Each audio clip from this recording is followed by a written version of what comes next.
Welcome to my American History Notes, where I discuss the conclusions I've drawn from reading about American history from trusted historians, people that I appreciate reading, who use primary sources, letters, journals, legal documents, um, just things like that, that just are direct quotes from people and just documents we have.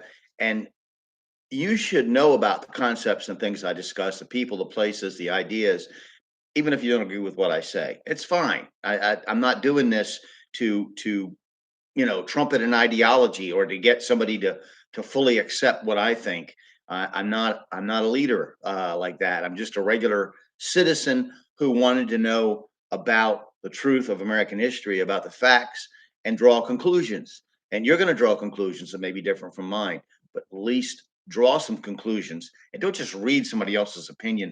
All these political people left and right, saying this and that and the other. It's usually BS.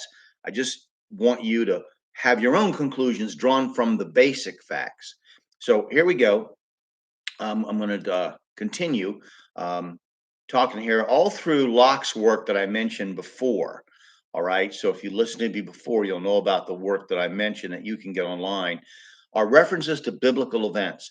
But there is an idea passed around in conservative Christian circles that the idea of there needing properly to be three branches of government is taken right from the book of Isaiah. I used to believe it. I was taught that in church and by on radio by Christian speakers until Pastor D. James Kennedy, that I believe was a Presbyterian from Florida, who spoke before Congress and stuff, and he made the point that it's not there. They didn't base the three branches of government on the book of Isaiah. Isn't it amazing, though, if that's the case, how you can't get away from the Bible because that the Bible does present that.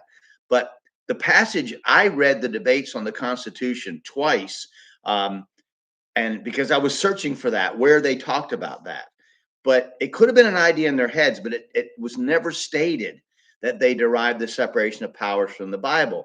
If you find in the debates on the Constitution that they mention, for the Lord is our judge, judicial, the Lord is our lawgiver, legislative, the Lord is our king, executive, he will save us, Isaiah 33:22. If you find that referenced in the debates on the Constitution, let me know. Put it in the comments. I would love to know that I'm wrong on that.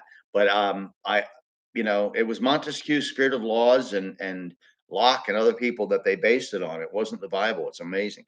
John Adams' Massachusetts Constitution was then not based on Locke's principle of supremacy of the legislative, but on Polybius's theory of mixed government, which has come to be called checks and balances.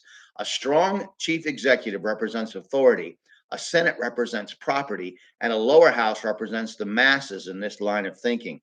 The legislative branches in the federal government were viewed with greater authority up until Andrew Jackson made the presidency in the next century one step away from a king.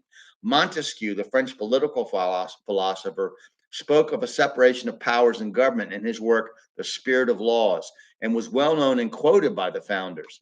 Every part of the country had some political maturity, and even the frontiersmen of the West formed the state of Franklin in response to Cherokee warfare until they were annexed by North Carolina. While the states were dealing with the age old problem of government, the balance of power, the Continental Congress was arguing about federalism, how to find a balance between the power of central government and the rights of member states. We're still arguing about that. The question has still not been settled philosophically and only practically by the federal government, bringing a state to heel and threatening to deny money for much needed roads and with force by actually sending in the 101st Airborne to enforce civil rights laws, which happened in the 1950s with Eisenhower. The Civil War was, in many regards, a conflict over this question of the balance of power between the central government and the states. Although it was more complicated than that.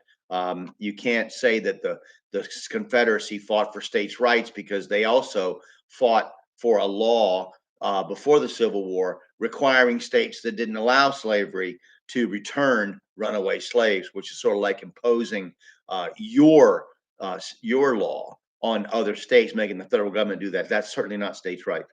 So anyway, the biggest and most central problem of federalism is how to distribute sovereign powers in layers between a central government and member states.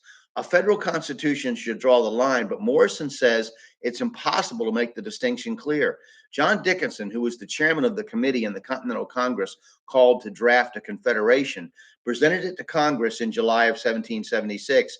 His draft afforded representation to the states based on population, but the small states got it changed to provide one vote per state. Congress was too busy fighting a war to ratify the Articles of Confederation on November 15, 1777, and submitting them to the state legislatures for ratification. All states ratified them, with Maryland being the last in 1781 on March 1st.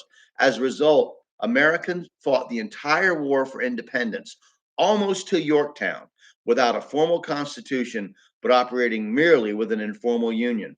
A great deal of the delay was due to an attempt at land grabbing before ratification by certain states.